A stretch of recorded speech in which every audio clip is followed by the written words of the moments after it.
대림절 첫째 주일입니다. 교회력에 따라서 새해가 이제 시작이 되었습니다. 우리 대림절은 성탄절 4주 전부터 성탄을 기다리며 준비하는 그러한 계절입니다.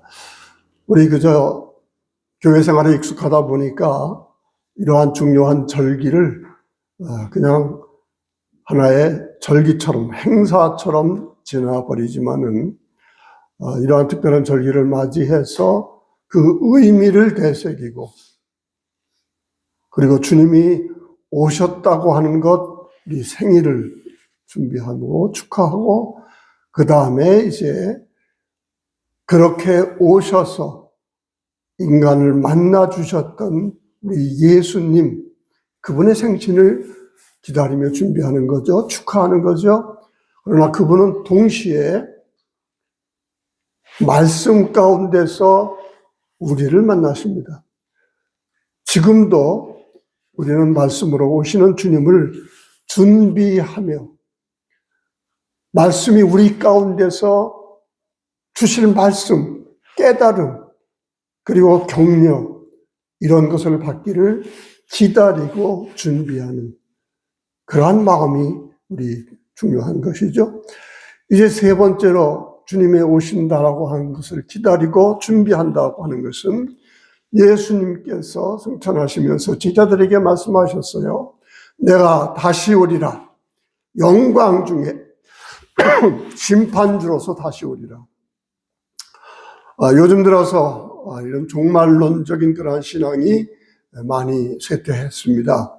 그래서 교회 다니는 것만 가지고 그저 마음의 평안을 얻기를 그러한 바라는 어떤 그러한 얕은 신앙으로 우리가 교회 생활을 하는 경우가 많지만은 사실 우리 종말론적인 그런 신앙 굉장히 중요한 것입니다. 언제 올지 모르는 주님, 틀림없이 오실 주님, 도둑같이 올 그 주님을 우리는 어떻게 맞이할 수 있는가라고 하는 겁니다.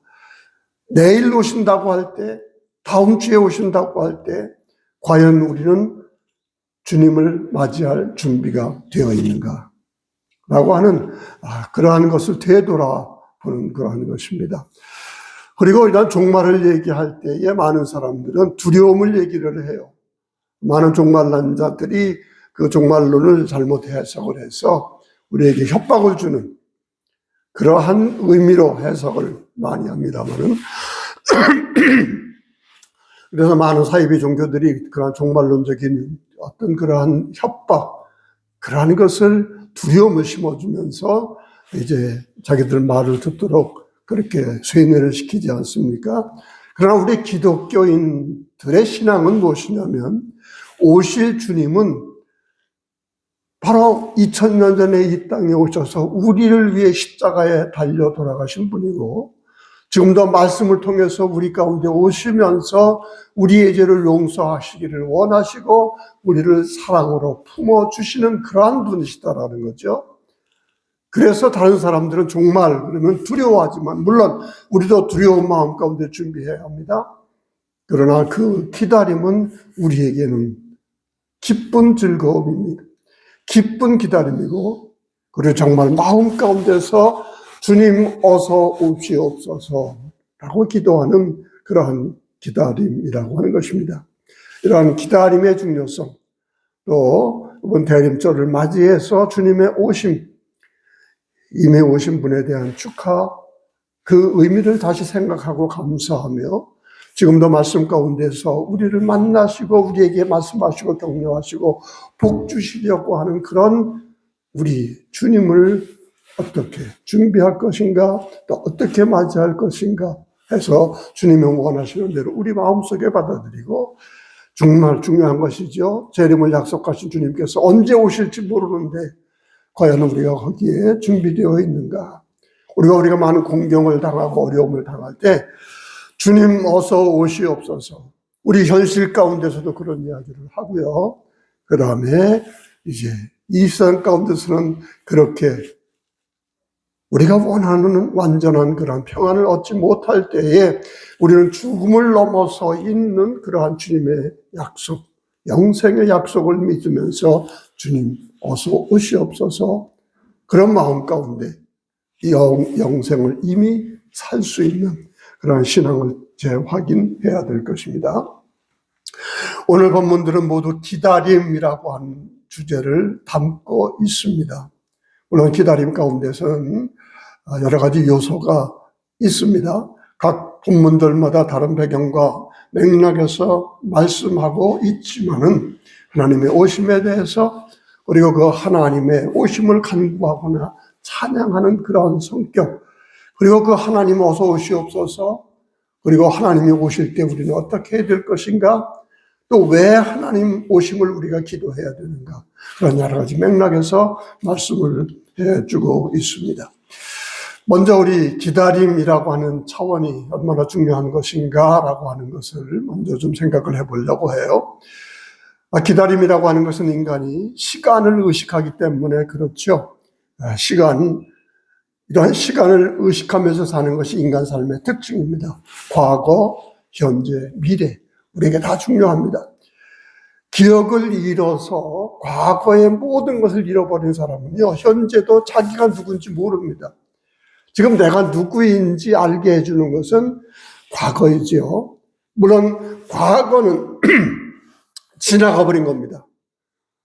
과거에 행했던 것은 바꿀 수 없는 겁니다. 그러나 현재가 있어서 그 과거를 재해석하기도 하죠. 옛날에 불행한 것으로 생각했던 것을 오늘 되돌아보니까 그것이 복이었구나. 그때는 그것이 나에게 성공이고 하나님의 은혜라고 생각을 했었는데 돌아보니까 그것이 하나님이 나에게 주신 심판의 기회였구나. 그런 것을 해석하는 것이 현재입니다.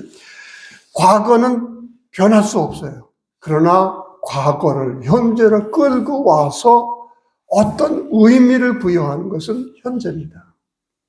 어떤 사람이 아주 유명한 얘기를 했죠. 인간에게는 자극과 거기에 대한 반응, 그 사이에 공간이 있다 그랬습니다. 우리 교통신호등 같은 경우에는 스위치를 누르면 바로 빨강 혹은 파랑 이런 걸로 바뀌지 않습니까? 그대로 전기 신호 가지고 반응을 합니다. 그러나 인간은요, 생각하는 동물이에요. 그렇기 때문에 어떤 자극이 와도 무슨 스위치를 눌러도 사람에 따라 다 반응한다는 겁니다. 이게 현재 결정하는 거예요. 그러나 이러한 현재의 결정이 사실 과거에 쌓인 나의 습관에 이어서도 되고 내 생각의 방법, 사고의 방법이 어떤 그런 것을 결정하기도 합니다. 아무튼 현재가 우리가 살 수 있는 전부예요. 그리고 이 현재가 있기 때문에 인간은 과거의 상황도 달리 해석해서 우리에게 적용할 수 있는 그런 능력을 갖추게 되는 겁니다. 미래는 아직 오지 않은 거예요. 그러니까 우리에게는 없다 이렇게 말할 수 있습니다. 알 수도 없습니다.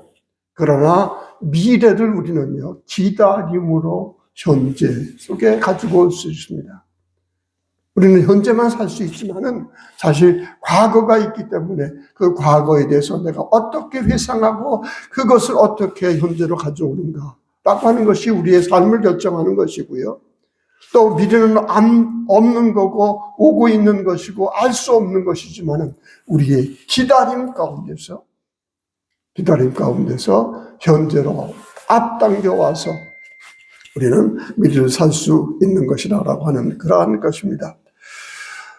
현재가 물론 중요한 것이죠. 우리가 살고 생각하고 결단하고 하는 그러한 것이지만은 바로 과거가 어떠했는가라고 하는 것이 굉장히 우리에게 중요한 역할을 해요. 내가 되돌아보면서 이렇게 살았구나 라고 하는 것이 오늘의 나의 정체성을 결정을 하고, 그리고 나의 한계를 결정하기도 하고요. 그 다음에 어떤 과거를 회상하면서 또 다른 격려, 힘을 얻기도 하는 어떤 그러한 것입니다. 우리에게 과거는 굉장히 중요한 의미를 가지고 있어요. 또 어떻게 과거를 회상하는가라고 하는 것도 우리가 훈련하고 준비해야 되는 그런 부분입니다. 이제 오늘 대림절을 맞이해서 우리 과거도 중요하고 또 그런 과거를 어떤 방식으로 회고하느냐라고 하는 어떤 그러한 것도 중요하지만은 동시에 미래의 차원, 우리가 미래를 기다림으로 현재와 만든다, 현재로 만든다 그런 이야기를 했는데 바로 이 기다림이라고 하는 그런 요소 가운데서 우리가 살고 있는 시간에서 미래가 얼마나 중요한 것일까 그것을 잠깐 말씀드리려고 합니다. 대림절이기 때문에 오심을 기다리는 거죠. 오심을 기다리는 것인데 결론부터 말씀을 드리면 오신 분에 대한 기억이 있기 때문에 우리는 기다릴 수 있어요. 그냥 허상, 아무런 허공에 있는 꿈을 꾸는 것이 아니라 이미 체험됐던 은혜, 그리고 감사, 축복, 구원, 그것에 대한 기억을 되살려서 우리는 미래에 투영을 해서 그리고 미래의 그 같은 체험을 다시 우리가 현재화할 수 있다고 하는 그런 이야기죠. 아까도 말씀을 드렸습니다만 똑같은 상황이라 하더라도요. 미래에 어떤 꿈이 있느냐, 어떤 기다림이 있느냐에 따라서 우리는 현재를 다른 삶으로 만들 수 있습니다. 우리 극단적인 예지만은 아우슈비츠 수용소에서 유대인들이 갇혀서 독가스실에 끌려가기만을 기다리고 있지 않습니까? 한번 그 사람들 생각을 해보세요. 아무 희망도 없습니다. 아무 희망도 없고 이제 독가스실로 끌려가서 죽을 일만 남아 있어요. 대부분의 사람들이 이미 죽어 있습니다. 더 이상 희망이 없기 때문에. 끌려가기 전에 숨을 쉬고 있으면서도 아무런 희망이 없기 때문에 우리가 절망하고 포기하고 그때만을 기다리는 이미 죽어 있는 그러한 경우가 우리 사람들이라면 대부분 그러하겠죠. 그러나 그러한 상황 가운데서도 그 상황을 이겨낸 사람들이 몇 있어요.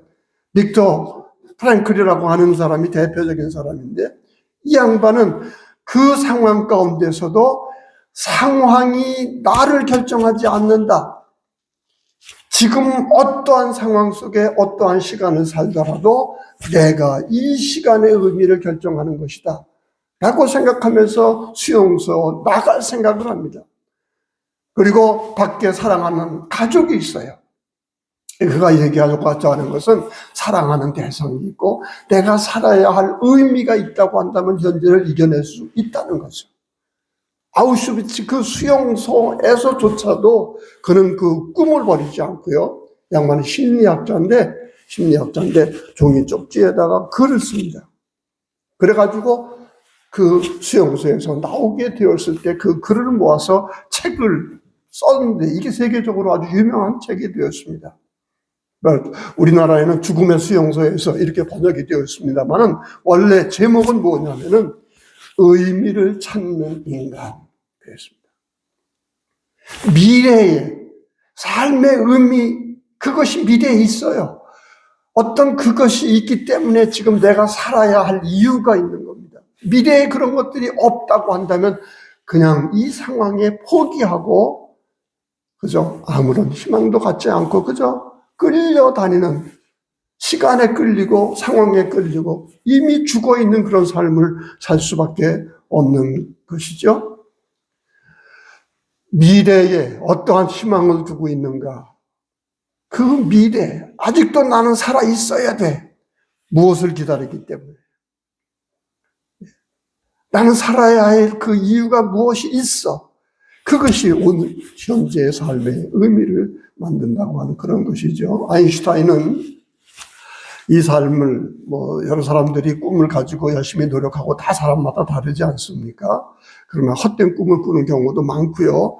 대부분 그저 이게 상식적이라고 생각하면서 그렇게 꿈을 가지고 열심히 살고 있지만은 우리가 지혜롭게 살지 못하는 그런 경우가 많아요. 그래서 이런 위인들의 어떤 그러한 그 격언을 우리가 생각하고 합니다만은 아인슈타인은 그랬어요. 성공보다 가치 있는 삶이 더 중요하다. 물론 우리가 다 어떤 미래의 계획이 있어요. 그리고 우리는 그것이 성공하기를 바랍니다. 그러나 그것이 과연 어떤 것인가라고 하는 것은 더 깊이 생각하지 않아요. 시험에 합격한다? 좋은 대학에 간다? 좋은 꿈이에요. 의사가 된다? 좋은 꿈이에요. 그러나 우리는 그런 성공 그 자체만 생각을 하지, 그것이 가지고 있는 의미, 가치, 그것은 잃어버릴 때가 많이 있다는 거죠. 그러면서 바로 아인슈타인이 얘기하는 것은 미래에 내가 무엇이 되겠다라고 하는 그런 것보다 그 기다림 속에서 담고 있는 어떠한 가치, 이것을 지금 어떻게 추구하느냐, 이것이 현재의 삶의 의미를 만드는 것이다, 그렇게 이야기를 했습니다. 우리 기독교인으로서 삶의 특징은 믿음과 소망과 사랑입니다. 하나님이 살아계시다, 이 하나님을 믿는 믿음이 있기 때문에 우리는 어떠한 상황에도 흔들리지 않습니다. 또 소망이 있어요. 우리는 무엇이 되겠다, 무엇이 되겠다, 어떤 그러한 것들을 넘어서, 물론 우리가 그런 구체적인 기도를 할 때 하나님은 그런 구체적인 것을 통해서 내가 축복할게, 내가 필요하면 아들, 땅, 우리 아브라함에게 그런 것 주지 않습니까?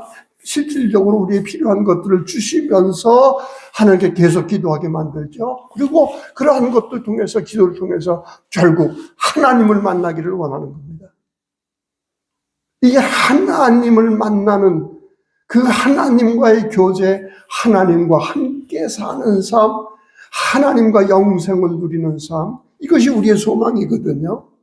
그리고 이 소망이 있을 때는 세상 어떤 것도 두려워하지 아니하고 우리는 이 현재를 인내하고 또 현재에 주어진 삶의 의미를 찾으면서 살 수 있는 것이죠. 여러분, 믿음과 소망을 가진 사람, 특별히 하나님을 믿어요. 우리는 하나님에 대한 소망을 살고 있어요. 하나님이 주시는 미래, 하나님이 약속한 미래, 이것이 우리의 소망인데, 이러한 믿음과 소망을 가지고 있는 사람은 삶에 여유가 있습니다. 그래서 할 수 있는 것이 사랑이에요. 사랑은 여유 있는 사람만이 할 수 있는 겁니다. 그저 자기 눈앞에 있는 문제 해결하는 데 모든 것을 바치는, 다른 건 생각할 수 없는 그러한 사람은 결코 다른 사람을 사랑할 수 없지요. 믿음을 가지고, 그다음에 하나님에 대한 소망을 가지고 살 수 있는 그러한 사람이라고 한다면 우리가 어떤 상황이든지 간에 나보다 다른 사람들에 대해서 더 생각을 하며 사랑할 수 있는 그러한 삶을 살 수 있다는 그러한 것입니다. 이 하나님에 대한 믿음, 이 하나님에 대한 소망, 그러한 것으로 우리는 지금 사랑의 삶을 살 수 있는 것, 이것이 우리에게는 정말 보물과 같은 것이죠. 신앙이 이러한 보물을 줍니다. 그리고 특별히 이러한 믿음과 소망과 사랑은 죽음을 넘어설 수 있는 것이기 때문에 우리가 하나님을 믿는 그 믿음 안에 있을 때에 죽음도 두려워하지 않는 든든한 삶을 살 수 있는 것입니다. 2000년 전에 오셨던 우리 주님은 인간의 육을 입고 오신 하나님이었습니다. 그분을 통해서 우리는 이 하나님을 만나게 된 것이에요. 그리고 이렇게 오셔서 우리를 만나 주셨던 그 하나님이 지금도 말씀으로 우리에게 오고 계시기 때문에 우리는 기다리는 마음으로, 기도하는 마음으로 그분과의 사귐, 그분이 주시고자 하는 삶의 의미, 가치를 기다리며 준비하는 겁니다. 그리고 그렇게 오시고 지금도 오시는 바로 그 주님이 장차 오실 주님이기 때문에 그분과 함께 우리는 죽음의 세력까지 넘어서 영생의 삶을 살 수 있다라고 하는 그런 것이고요. 이러한 믿음과 소망과 사랑 안에서 우리는 하루하루를 그분이 사랑하시는 자녀답게, 또 그분이 우리에게 약속한 영생의 자녀로 삼았을 때 영생의 자녀로서의 그러한 가치를 가지고 사는 그런 삶을 살 수 있어야 한다라고 하는 것이죠. 이게 바로 준비입니다. 우리가 무엇을 기다리느냐? 바로 가치, 그 가치의 가장 높은 곳에 있는 분이 하나님이세요. 죽음까지 넘어설 수 있는 그러한 가치, 그러한 생명, 이것이 하나님인데 그분을 믿는 믿음 가운데서 우리의 삶은 현재가 아무리 어렵고 아무리 두려운 것으로 둘러싸여도 우리는 하나님에 대한 소망을 가지고 있다고 하면 죽음을 넘어서까지 용기를 잃지 않고 인내를 잃지 않는다라고 하는 바로 그러한 것입니다. 이런 의미에서 우리가 미래의 차원, 또 하나님을 믿는 신앙 가운데서 기다림이라고 하는 것, 소망이라고 하는 것이 갖는 것이 얼마나 중요한 것인가라고 하는 것을 다시금 되새기고 오늘 본문들을 좀 한번 그 관점에서 생각해 보고자 합니다. 시편 64편 이사야서입니다. 이사야 64장 1절부터 9절까지 어떤 시대적 상황인지 정확히 얘기는 하지 않아요. 그러나 주의 원수들이라고 하는 것을 얘기를 하면서 하나님께 어서 오시옵소서라고 얘기하는 것을 보면 굉장히 공경에 처해 있는, 어려움에 처해 있는 그런 상황이라고 하는 것을 짐작해 할 수 있습니다. 그런데 이사야에서 우리가 기다림 가운데 더 중요한, 아주 중요한 그런 요소들을 생각할 수 있어요. 왜냐하면 오시옵소서, 주님이 오셔야만 이 어려운 문제를 해결할 수 있습니다. 이렇게 이야기를 하면서 그런 구원의 하나님을 기다릴 수 있는 그 근거가 뭐냐면 과거에 우리 조상을 구원해 주셨던 그 기적의 하나님을 기억하는 겁니다. 지금 그 능력이 필요합니다. 그 하나님 아니십니까? 우리가 기억하고 있던 우리 조상들에게 또 우리들에게 행했던 그 옛날의 하나님의 은혜와 기적, 그 동일한 하나님이시니까 지금 그 능력을 가지고 우리에게 오시옵소서. 그렇게 이야기를 하는 겁니다. 64장 2절에 보면 주의 원수들이 주의 이름을 알게 하시며 이방 나라들로 주 앞에서 떨게 하옵소서. 그리고 3절에 구체적으로 얘기해요. 주께서 강림하사 우리가 생각하지 못한 두려운 일을 하시던 그때에 산들이 주 앞에서 진동했었다. 주 외에는 자기를 앙망하는 자를 위하여 이런 일을 행하신 신을 옛부터 들은 자도 없고 귀로 들은 자도 없고 눈으로 본 자도 없었나이다. 아마 출애굽 사건을 얘기하는지도 모르겠어요. 여러분, 출애굽이 인간으로 가능한 일이었습니까? 10가지 재앙, 홍해를 가르는 그 재앙의 능력으로 어떤 신도 행할 수 없는 그런 하나님, 그런 능력의 하나님이었다는 거죠. 그러면서 지금 우리는 구원받아야 합니다. 어려운 상황 가운데 있습니다. 우리를 구원하시도록 오시옵소서 기다리는 기도를 하죠. 그러면서 그 기도의 근거가 뭐예요? 옛날에 행하셨던 그 하나님을 우리가 믿습니다라는 거예요. 옛날에 나를 구해주셨던 하나님 내가 믿습니다. 옛날에 나에게 은혜 주시고 나를 품어주셨던 그 하나님 내가 믿습니다. 그 하나님 지금 오셔서 그 기적의 능력으로 우리에게 미래를 열어 주옵소서. 바로 이러한 기도를 가지고 있는 겁니다. 그런데 이 사람들이 그저 기적의 능력, 옛날에 행하셨던 그런 기적의 능력을 그냥 회상만 합니까? 아니죠. 그렇게 기도하면서 동시에 어떻게 해요? 그분은 어떠한 하나님인가? 공의를 행하는 자. 공의를 행하는 자를 주님께서는 선대하시고 이것에 따라 엄격히 심판하시라고 하는 그런 분이라고 하는 걸 압니다. 그냥 무조건 우리를 사랑하시는 분, 무조건 조상에게 그러한 기적을 행하셨던 분, 그러한 분으로서가 아니라 그냥 힘, 능력 그런 분으로서가 아니라 바로 공의를 사랑하는 분, 선을 사랑하는 분, 그러한 분으로서 그분을 기다리자니까 뭐라 그래요? 우리가 죄를 지었습니다. 그런 것에 대해서 진노하시는 하나님이십니다. 그러기에 우리가 회개할 수 있도록 도와주시고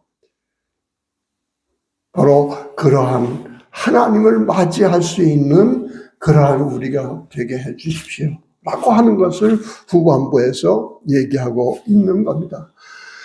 여러분, 기다림만 있는 거 그리고 준비하지 않는 것은 망상이에요. 우리의 기다림은 실질적인 것이 되어야 합니다.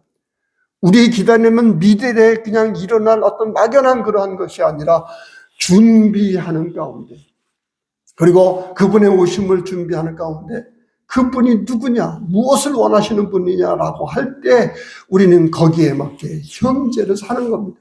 준비하는 삶을 살 때 우리는 그 미래를 앞당겨 와서 산다라고 하는 그런 것이죠.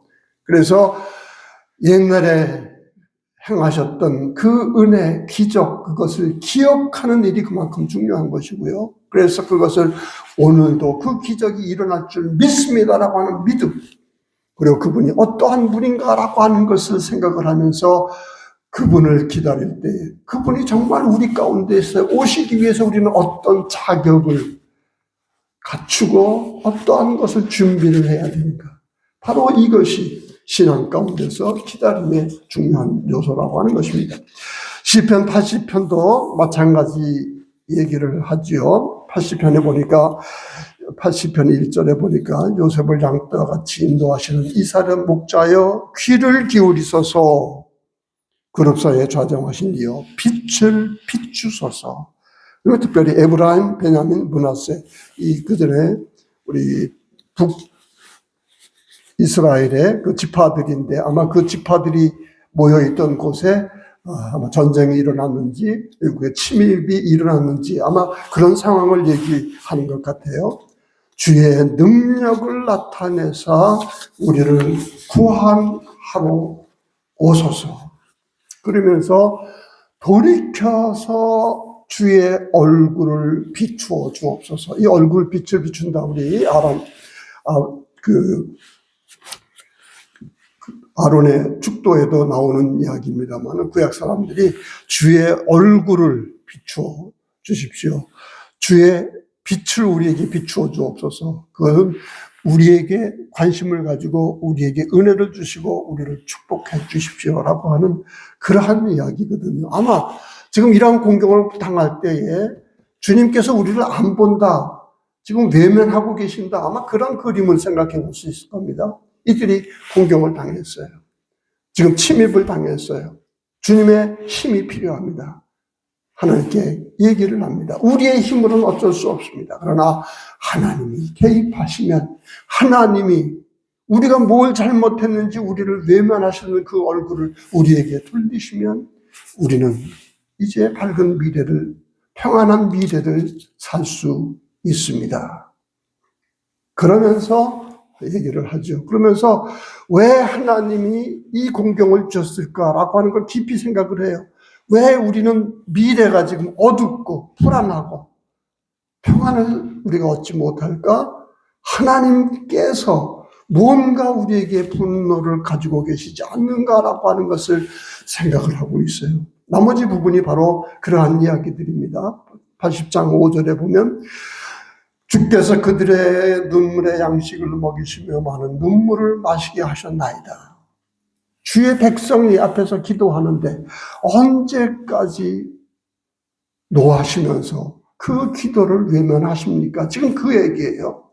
우리를 이웃에게 다툼거리가 되게 하시고 원수들이 지금 우리를 비웃습니다. 만군의 하나님이여 우리를 회복하여 주시고 주의 얼굴에 광채를 비추사 우리가 구원을 얻게 하시옵소서. 여러분, 시편의 기도 가운데 제가 그저 말씀드립니다. 간단한 겁니다만 어려운 일이 있으면 기도할 수 있는 여러분 되기를 바랍니다. 어려운 일이 있으면요, 어려운 상황에 있으면 그 상황 밖이 안 보입니다. 미래가 안 보입니다. 그래서 이제 나쁜 일을 선택하기도 하고요, 그 다음에 포기하기도 합니다. 그러나 하나님을 믿는 사람은 하나님이라고 한다고 하면 어떠한 상황 가운데서도 미래를 열어주실 거다. 지금의 어려운 상황을 극복하게 하실 것이다. 라고 하는 그런 그 신앙을 가지고 있는 것이죠. 아마 하나님은 기도하게 하시느라고 가끔 어려움을 주시는 때도 있는 것 같아요. 기도하지 않으니까, 편하니까 아무런 기도할 그런 게 없어요. 그럼 가끔 공경도 주시면서 어려움도 주시면서 기도하게 하시는 것 같아요. 물론 어떤 사람들은 이러한 어려움 주면 그저 하나님 멀리 계신다, 하나님 믿을 필요도 없다, 그러고 주저앉아 버려요. 그러나 믿음이 있는 사람, 희망이 가질 수 있는 사람, 어떠한 상황이라도 하나님이 주실 미래를 생각을 하면서 기도할 수 있는 사람이 된다는 거죠. 고린도전서 1장 3절 9절도 우리 잠깐 생각을 해보면 기다림, 예수 그리스도의 나타나심, 재림에 대한 생각이 간절해요. 그런데 이 주 예수 그리스도에 대한 그런 기다림을 주제로 하면서 아주 중요한 이야기를 합니다. 고린도전서에서 우리 고린도 교인들에게 바울이 인사를 하죠. 평강이 있기를 원하노라. 그러면서 늘 감사한다고 인사를 하고 5절부터 이렇게 이야기합니다. 이는 너희가 그 안에서 모든 일 곧 언변과 모든 지식의 풍족함으로 그리스도의 증거가 너희 중에 견고하게 되어 너희가 모든 은사의 부족함이 없이 우리 주 예수 그리스도의 나타나심을 기다림이라. 이게 지금 감사하는 거예요. 고린도 교회 지금 칭찬하는 거예요. 왜? 그들의 신앙의 모습을 보니까 그리스도 안에서 그들이 견고하단 말이죠. 주님이 나타나실 때 그들은 부족함이 없는 그러한 모습을 보이고 있다는 것이죠. 그렇죠? 이 얼마나 아름다운 모습입니까? 이게 그리스도인의 모습이에요. 주님의 오심을 기다리면서, 그렇죠? 우리의 모든 지식, 그 다음에 말씀이 우리 가운데서 더 견고해지고 모든 은사가 부족함이 없이 준비하는 그러한 교회, 그러한 그리스도인의 모습. 이게 준비하는 그리스도인의 모습인 거예요. 그냥 교회에 다니는 사람이 아니라 준비하며 기다리는 그러한 크리스찬의 모습입니다. 그런데 아름다운 말씀은 18절, 19절에 나와요. 바로 이러한 기다림을 준비하는 일, 이것은 주님께서 직접 도우신다라고 하는 그런 이야기입니다. 주께서 너희를 우리 주 그리스도의 날에 책망할 것이 없는 자리에 견고하게 하시리라. 너희를 불러 그의 아들 예수 그리스도의 주와 더불어 교제하게 하시는 하나님은 미쁘시도다. 하나님이 하나님과 우리의 관계를 회복하기 위해서 예수 그리스도를 보냈습니다. 그리스도의 교제 가운데서 우리는 그리스도를 알고 그리스도의 재림을 준비하는 그러한 사람이 되었습니다. 아름다운 일이요, 감사한 일입니다. 그런데 오실 때까지 우리는 끝까지 인내해야 돼요. 그런데 그것을 주님께서 직접 도우시리라. 어떻게 해요? 주님과의 사귐 가운데서. 그러니까 중요한 것은 뭐냐면 이미 오신 주님의 사랑, 그것을 체험했기 때문에 믿는 사람이 되었고요. 그래서 지금 믿는 사람이 되어서 그리스도의 재림을 준비한 그런 소망 가운데 살고 있어요. 그런데 그 소망이 이미 현실이 되고 있는 것은 어떻게 해요? 그분과의 교제는 현재 일어나고 있는 것 때문입니다. 그리스도와의 교제를 통해서 우리는 그리스도의 오심을 준비할 수 있는 것이 되고요. 이럴 때 그리스도의 오심은 우리에게 두려움이 아니라 우리에게는 소망이요, 우리에게는 영생 그 자체가 된다라고 하는 어떤 그런 말씀을 지금 요약해서 얘기해 드립니다. 지금까지 세 본문들을 통해서 우리의 신앙에서 기다림의 요소, 준비의 요소, 그리고 하나님이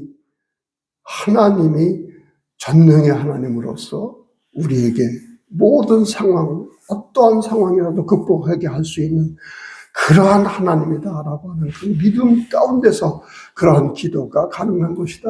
또 그러한 기도를 드리고 있는 그러한 기도들을 지금 함께 생각을 해 보았습니다. 이제 이것을 좀 바탕으로 해서 마가복음 11장 1절부터 10절까지는 예수님이 예루살렘에 입성하신 그런 모습이에요. 근데 조금 다른 각도에서 좀 생각해 보려고 해요. 예루살렘에 입성하시는 그런 모습 여러분 너무나 잘 아십니다. 나귀를 불러요. 나귀를 타고 그리고 예루살렘에 입성할 때 많은 사람들이 예루살렘 주민들을 비롯해서 6월절 그때이기 때문에 외국에 있는 디아스포라, 흩어져 있는 유대인들이 예루살렘 순례를 그렇게 많이 옵니다. 그 순례 왔던 그 많은 유대 사람들이 예루살렘에 모여 있을 때 예수님이 나귀를 타고 오니까 누가 시켰는지 뭘 의미하는지 모르겠어요. 물론 그 이전에 예수님에 대한 많은 그런 기대, 저분이 기다리는 메시아일 것이다 라고 하는 것들이 이제 많이 우리 사람들 가운데 마음속에 있었기 때문에 아마 그런 행동을 했을 거예요. 어떻게 해요? 겉옷을 벗어서 길에다가 놓습니다. 나뭇가지를 길에 펴니다. 이게 구약 일일이 시간이 없어서 다 얘기하지 못합니다만 이게 다 왕이 승리해서 입성하는 그러한 모습입니다. 그 다음에 더군다나 겸손한 왕으로서 스가랴에 이 말씀이 예언되어 있습니다.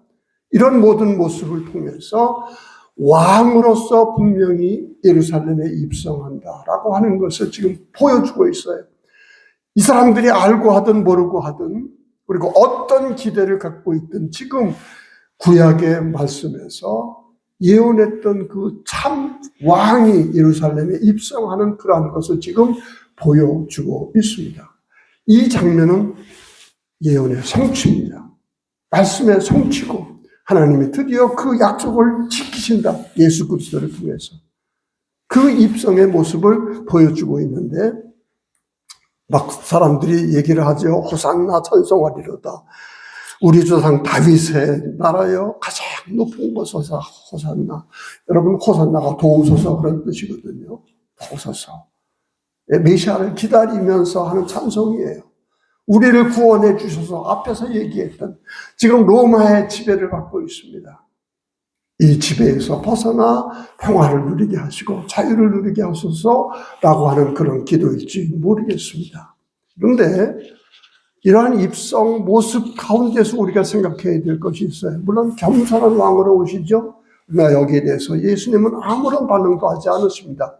그리고 불과 일주일 지나서 예수님은 십자가에 달리십니다. 그리고 이렇게 예수님의 입성을 환영을 하면서 드디어 우리를 해방하실 왕이 오셨구나. 그리고 환호했던 사람들, 그들이 예수님 십자가를 조롱을 하면서 위에 명패에다가 뭐라고 쓰죠? 유대인의 왕이라는 명패를 씁니다. 이게 아이러니한 거예요. 제가 이 점에 있어서 여러분들에게 말씀드리고자 하는 것은 여러분은 주님을 믿는다고 하나님을 기다린다고 하면서도 어떤 하나님, 그리고 하나님이 무엇을 해 주실 것을 기다리고 있느냐라고 하는 그런 것입니다. 여러분이 무엇을 기다리고 무엇을 원하는 것에 따라서 여러분의 현재가 결정이 되고 여러분의 인격이 결정이 되고요. 여러분의 삶이 결정되는 것이기 때문입니다. 무엇을 원합니까? 예수님이 어떤 왕이 되기를 원합니까? 자기들 생각 가운데 호산나 부르고 옷에 길을 까고 저 옷을 놓고 길에 나뭇가지를 깔고 그러면서 왕이 오시는 그런 모습을 보이면서 왕이시기를 기다렸던 그렇게 환호했던 사람인데 일주일 만에 예루살렘 십자가에서 돌아가시는 그 명패 위에다 유대인의 왕 조롱거리로 그렇게 썼다는 말이죠. 하나님에게 기도하다가요. 하나님이 내가 원하는 것 들어주지 않는 것 때문에 이런 식으로 하나님 조롱하는 경우가 많이 있습니다. 그래서 제가 기다림을 얘기를 하면서 예수님은 십자가에서 사실 왕이 되신 분이거든요. 우리의 기대와는 달리 십자가에 달리셨어요. 그래서 여러분이 대림절에 무엇을 기다리는 것이 희망이 있다면 현재를 이겨낼 수 있다. 그럼 내가 무엇을 원하느냐? 하나님께서 무엇을 원하느냐? 그것을 한번 돌아보시기를 바랍니다. 간단한 얘기와 마치죠. 제가 30년 이상을 가르쳐 왔습니다. 별로 이렇게 큰 실력도 없고 그렇다 하더라도요. 가르침에는 진심이 있어요. 조금이라도 더 많이 알기를 원하고 조금이라도 더 깊게 알기를 원하는 마음으로 그래도 저는 학생들을 가르쳤어요. 좀 정말 배웠으면 좋겠다. 그리고 이제 세월이 지나면서 경험이 쌓이니까 정말 저들이 저런 것을 공부했으면 저런 공부 가운데서 어떤 하나님을 미래에 그리는 그러한 사람이 될 수 있는가? 좀 더 깊고 좀 더 넓게 생각하는 그러한 사람들이 되기를 원하는 마음으로 그렇게 가르쳤거든요. 그런데 내가 배우기를 원하는 것, 그 사람들은 배우지 원하지 않아요. 저는 이거 하나님, 물론 제가 하나님이라고 비유할 수는 없는 거죠. 그래서 저는 여러분들에게 좀, 학생들에게 그렇게 원하고, 네가 원하는 게 있느냐, 네가 배우기를 원하는 게 있느냐, 네가 성취하기를 원하는 게 있느냐, 그게 하나님이 원하시는 것인지 한번 돌아보라. 너의 욕심이 하나님이 네가 욕심하는 어떤 그것인, 바라시는 그런 욕심인가? 그것을 한번 생각해 보라라고 하는 거죠. 제가 어거스틴에서 바로 이런 것을 강하게 배웠습니다만은 내가 바라는 것이 하나님이 내게 원하시는 그러한 소망인가? 지금 우리는 기다림에 대해서 물론 우리 인간적인 욕심이 있고 다 소원이 있고 다 그렇겠죠. 그러나 가치 있는 것을 우리는 보다 깊이 한 말씀 가운데서 특별히 왕으로서 기대했지만 우리를 해방시켜줄 왕으로서 기대했지만 결국 십자가에 달리신 바로 그분의 모습을 보고서 우리는요 내 생각 고집하지 말고 하나님이 내게 알기를 원하게 하시는 그 기다림은 무엇일까? 내가 기다려요 분명. 그러나 하나님이 원하시는 것은 무엇일까? 이것을 생각하며 준비하는 그러한 대림절이 되기를 바랍니다. 대림절 시작이 되는 첫 주입니다. 이런 주제들을 폭넓게 생각을 하면서 특별히 마가복음에서 얘기하는데 여러분 강한 소망을 갖되 어떠한 공경에도 소망으로 이겨내되 내가 그리는 그 미래 이것이 과연 하나님이 원하시는 그러한 그림인가? 하나님이 원하시는 것을 바라는 그리고 기다릴 수 있는 여러분이 되기를 바랍니다.